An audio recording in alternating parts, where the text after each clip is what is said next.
In the headlines, High Court to undertake a full-blown trial of at least one of the two elections petition filed by the APNU-AFC coalition. Let me put it this way. I pray God that I will not be confused. Teen stabbed to death during row over money. I'm glad if they find the person who killed him. Because no matter what person doing, they're supposed to kill him. 20,000 antigen tests for COVID-19 ordered for the hinterland. Child Care Agency wants those who put children to beg face the full force of the law. And sport, Guyana's four-time Olympian Alien Pompey elected to serve on World Olympians Association. With the news, I'm Avinash Ramzan. Thanks for joining us. We start off by telling you that no date has been set for the commencement of trial in the elections petitions filed by the APNU-AFC coalition, although the Chief Justice Acting Roxanne George pushed ahead with a case management conference on Thursday.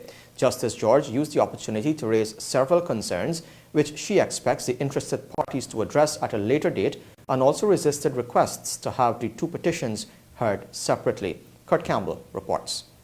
In a case management conference on Thursday, Guyana's High Court, headed by Chief Justice Acting Roxanne George, noted the court's intention to engage in a full-blown trial of at least one of the two elections petition filed by the APNU-AFC coalition opposition.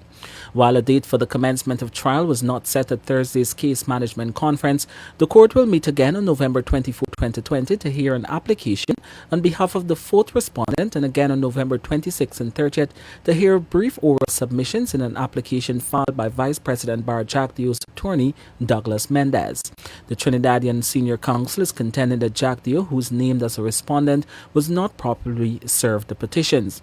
Mendez says since Jack Dio was not served, it makes the entire petition a nullity. This is a preliminary view, my lady, but we will firm it up as soon as we are able to see all of the documents that have been filed. But essentially, the application will be that the service has not been effected at all on Mr. Jack Dio. There was also an observation by the Chief Justice that former President David Granger was served late. Granger was served on September 25th, although he should have been served 5 business days after the petition was filed on September 15. During the almost 2-hour virtual conference, parties to the proceedings were told that all applications to the court must be filed and served by November 20th, 2020, while applications for elections documents must be filed on or before December 4th, 2020. Observing that there is already a voluminous number of documents and exhibits, the Chief Justice urged respondents not to exhibit documents that are already before the court. On the issues of requesting documents from the Guyana Elections Commission, Justice George said in her preliminary view, parties in the proceedings cannot object to an application for the production or inspection of elections documents. The APNU-AFC filed its first elections petition on August 31st, 2020, officially challenging the outcome of the March 2nd, 2020 elections and the recount exercise from which the People's Progressive Party emerged victorious. A second petition was filed subsequently on September 15, 2020, also challenging the March 2nd, 2020 elections. In a synopsis on petition 88 of 2020, Ford told the court that the APNU-AFC was challenging the legitimacy of the elections report, which allowed for Dr. Irfan Ali to be sworn in as president.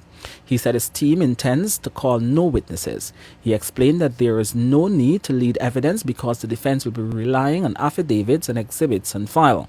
Those documents, Ford had said previously, include the observation reports from the recount exercise. Meanwhile, much to the Chief Justice's disappointment, Attorney Mayor Robertson could not give a precise number of witnesses the defense intends to call for Petition 99 of 2020. Justice George said she was surprised that the defense could not give a number on the witnesses to be called when the petition was filed on September 15 and a notice of the case management was given since last week. The Chief Justice said one can expect a full-blown trial with witnesses appearing and being put under cross-examination. Several people will be called along the way to support the allegations set out in the details of those affidavits. I am sorry at this point, Your Honor, I cannot give a precise number, but I can endeavor to do that certainly within the next week. Well, I'm surprised at that, Mr.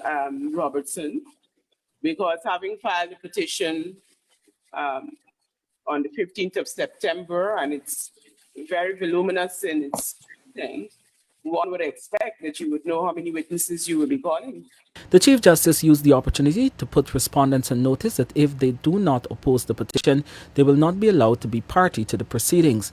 She made the observation in response to a relief being sought in both petitions for the court to issue an order that the chairman of the Guyana Elections Commission to declare the former President David Granger to be duly elected. In flagging the issue, she said respondents should have an interest that conflicts with the petition and questioned whether in this instance Mr. Granger could be considered to have any conflicting interests. Justice George also resisted requests by counsel for the two petitions to be heard separately, pointing out that both petitions ask for the same relief. But the issue is when you look at the prayers for relief, they're almost identical. Taking two different routes, but you're hoping to arrive at the same destination.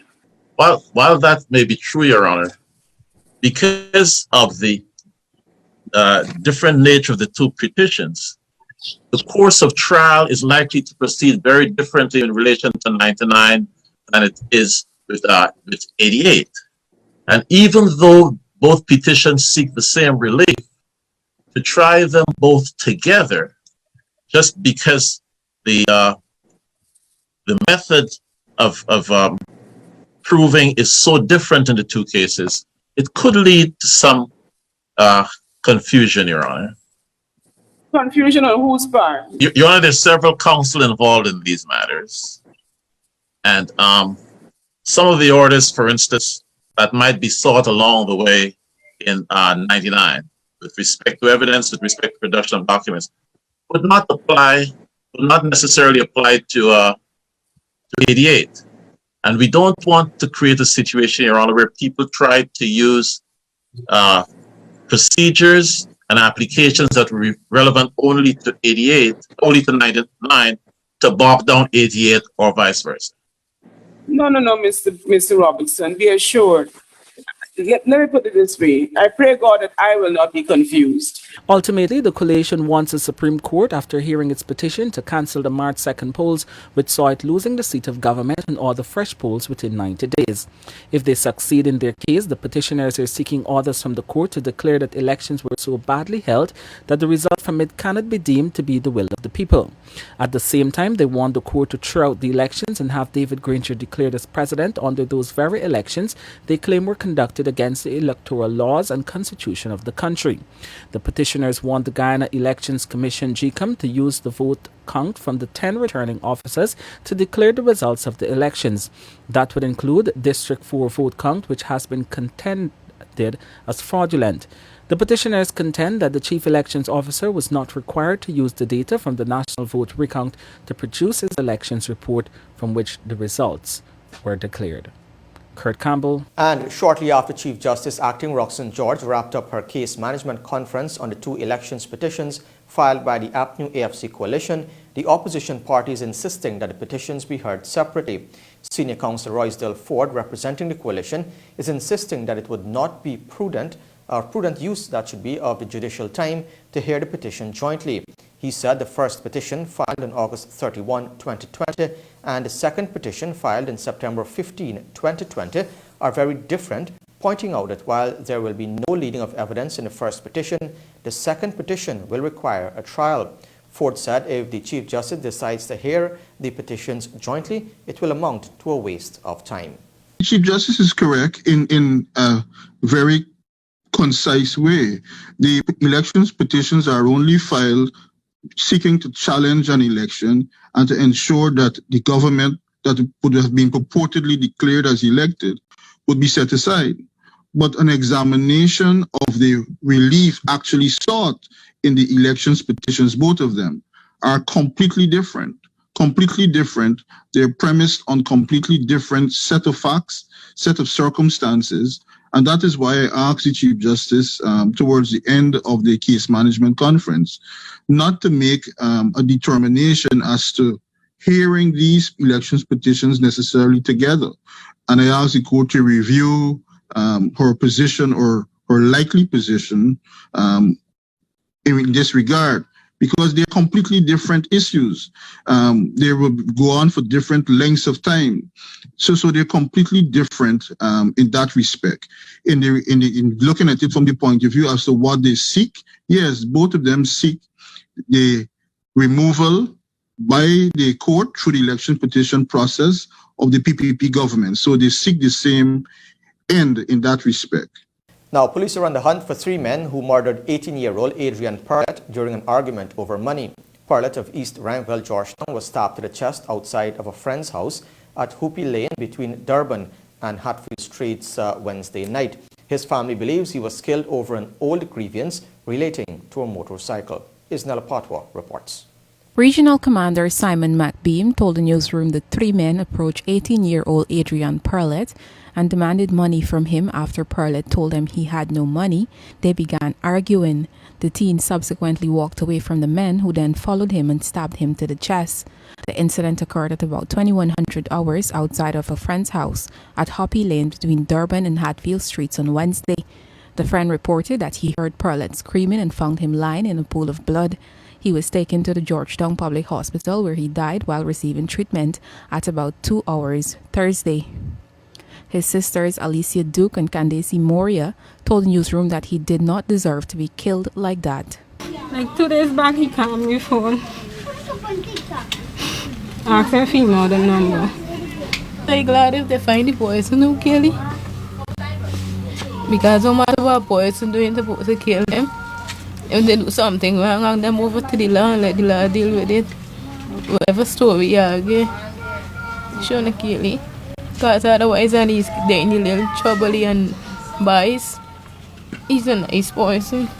Meanwhile, another sister, Tanesia Baptist, explained that her brother was staying with friends at Durban Street and believed he was killed over an old grievance. This morning we here and I go in the yard by one of the friends that we live. Then by says what old beef he had with somebody. So it's like his revenge and come back for them. There's an old story with an old group of boys we eat, them had problem. And so wherever an old beef, like if you get a problem with somebody and wherever didn't happen, that was it. Concern the bike and the money is just them boys want the bike and the money back, but in a way he fight back, so he didn't give them it free and it just so. Relatives further told the newsroom that Perlet was the youngest of 6 siblings and worked at a butcher shop. No one has been arrested as police investigations continue. Reporting for the newsroom, I am Isanella Patwo.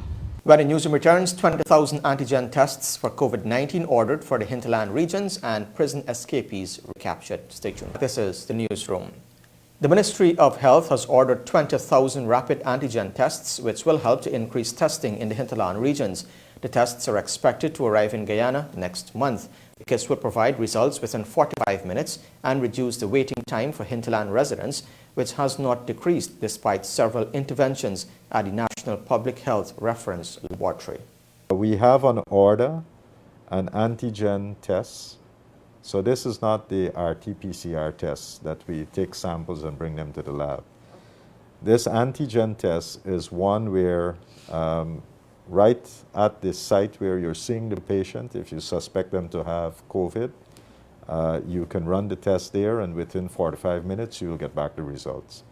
So we have placed an order for 20,000 such tests, and hopefully by sometime in November we will be able to get those tests, and once we get them, the idea is to deploy them to the interior areas because of the challenge in getting test results to them and getting tests done quickly. So once we get them, our idea is that we'll deploy them, and I think that would improve the testing capacity in those regions. Police on Thursday morning said swift and tactical action by the joint services has led to the recapture of 2 of the men who escaped from the Lusignan prison on Tuesday night. Back in custody are Alex Matthias and Arnold Kennedy. They were recaptured at Zealat Public Road, East Bank, Essequibo. Police said the prisoners will aid in the ongoing investigation for the escape, and they will also be processed for charges. The police force thanked the public for their support in allowing members of the joint services to conduct a clinical recapture. Now, the government is planning to improve the issue of congestion at the Stabroek Market in the interest of the public's safety. during COVID-19. During a recent meeting, plans were made to implement systems to ensure the free flow of traffic, vendors and people, completing roadworks and reinstalling barriers for minibuses. The Minister of Home Affairs, Robinson Ben, said he plans to host a number of meetings with stakeholders to improve the situation as it relates to the congestion with vendors, minibus and taxi operators at the Stabroek Market Square. After visiting the market area a week ago, the minister said a number of concerns were identified that needs to be addressed for the public's safety during the COVID-19 pandemic. It is my fundamental belief that the situation can be improved. We have issues, as I said, in relation to congestion, safety, crime, a plethora of issues. It's bad, we're looking bad, and we're at risk. And I think the police are either, well, let me say the police, I believe, are frustrated out there. Initially, reports indicate that the City Council was planning to relocate vendors to facilitate the smooth flow of movement for vehicles and people, but Minister Ben said they have no interest in removing anyone. It is not our fundamental interest in moving people. The fundamental interest is to bring in order, optimal efficiency, and safety out there. The meeting was held at the St. Stanislaus College, where discussions were made about the issues with the president of the United Minibus Union, Eon Andrews, minibus operators, Deputy Mayor Alfred Mentor, and Commander of A Division, Assistant Commissioner Simon McBeam. Minister Ben further said a tent will be installed at the market to distribute face masks and sanitizers. Reporting for the Newsroom, I am Isanella Patwo. More news till ahead. This is the Newsroom. The Child Care and Protection Agency is lobbying to have parents, guardians, and anyone who places a child in a vulnerable position, including forcing them to beg on the streets, be charged and face the full brunt of the law. The director of the Child Care and Protection Agency, Anne Green, made a statement in the face of alarming reports received of children begging on the streets. In a statement, she urged members of the public not to give children seen begging money. Green said it is the aim of the agency to provide increased protection for children and not have them in vulnerable positions on the streets. She said a child begging on the street is exposed to a number of dangers, including sexual abuse. One young man recently removed from the streets told of having to perform sexual favors for adult predators for small change, she explained. Now, with COVID-19 hitting Guyana's dance culture hard as a consequence of prolonged COVID-19 restrictions, one local dance company wants to show that the party can go on. Unique Arts Entertainment has found an innovative way to share the joy of dance and hopes that the public will support the resort through out-of-theatre dancing. Guyanese can expect positive messaging which addresses social ills when the production is launched next month. The dancers are also hoping that through this initiative, they will be able to garner the public's support for performers who have been out of work for almost a year because of closed theatres and social distancing restrictions.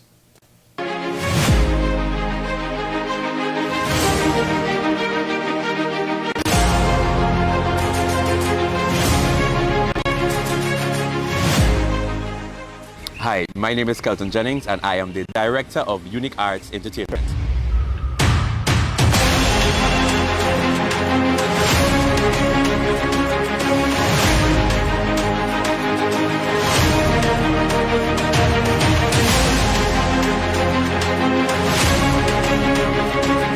Unique Arts has been in existence from July 2009 to date, and we have over 200 dancers stretched across Guyana. We specialize in different genres of dances. Although we specialize in different genres of dances, we are an Afro-based dance group. The passion hits differently because you get a chance to lead young people, and persons look up to you and look to you for guidance. The joy that comes from that, it's more than any amount of money can pay you. You know, just by seeing my dancers or the persons that I work with over the years feel good about themselves and express themselves through the art form, it's an amazing feeling. Okay, so we're embarking on a very amazing journey that gives the John public a chance to see us still in action, since we've been done for quite some time. which will be a virtual production. It deals with social issues. Most importantly, we want to touch on the Henry brothers and what has been going on in society for the past 4 to 5 months. And we're going to compile all of that in half an hour, and we're going to make a grand performance. So we will be launching the video production next month. There's not a particular date as yet, whereby myself and 30 performers will be traveling to Berbice, and we will try to see if we can catch different parts of Berbice. There's a coconut farm in Berbice we want to do, especially we want to do the piece with the Henry brothers, and we want to touch on the COVID-19, how it has affected performers and persons in the entertainment arena. In order to make this grand production a possibility, we are seeking help. We are 2 weeks away from the actual show date. That is not set as yet, but it's in next month. And we are, still finding it difficult to grab into different areas because of the artists not having the chance to tap into certain resources at this point in time. So if there are persons out there that are interested in assisting or supporting a worthy cause, my number is 656-7499. You can hit us up on Facebook, WhatsApp, Instagram. I would like to thank persons who have personally supported me during this COVID-19, and my dancers, most importantly, who stood by my side all throughout, and we're here to perform for you again, and we will always be here to perform for you. Nevertheless, COVID-19 or not, we will always be out here putting on a production for you, sending a really, really, really good message, edutainment.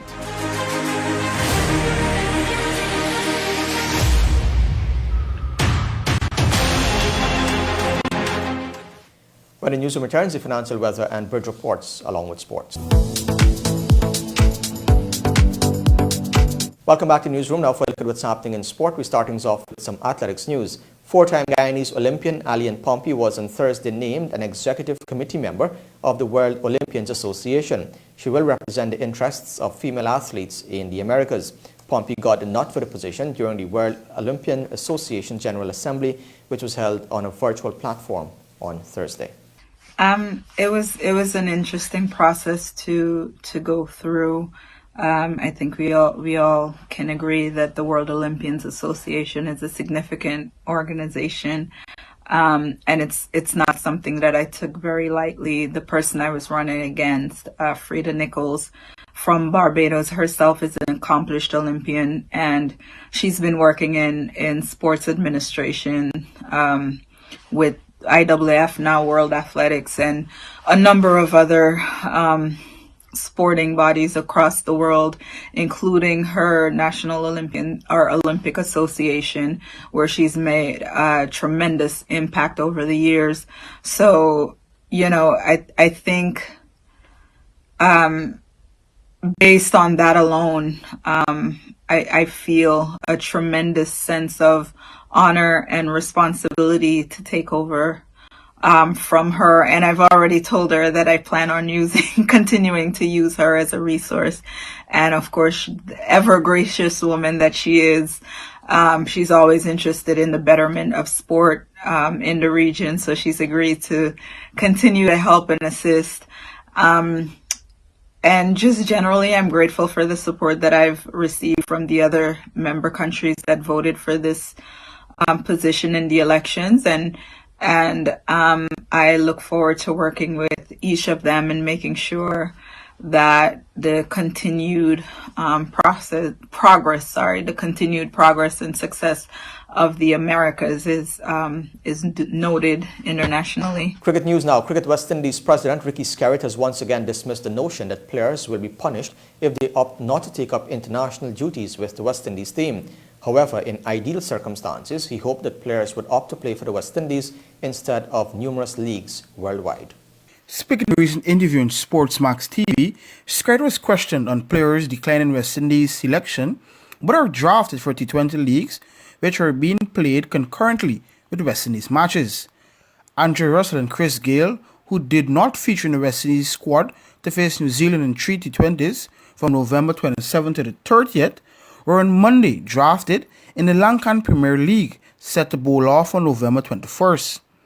Gale was overlooked for the series, but CWI Chief Selector Roger Harper said the door is still open for the Jamaican in the future, while Russell related he was not handling the multiple quarantines too well and wanted time to clear his head.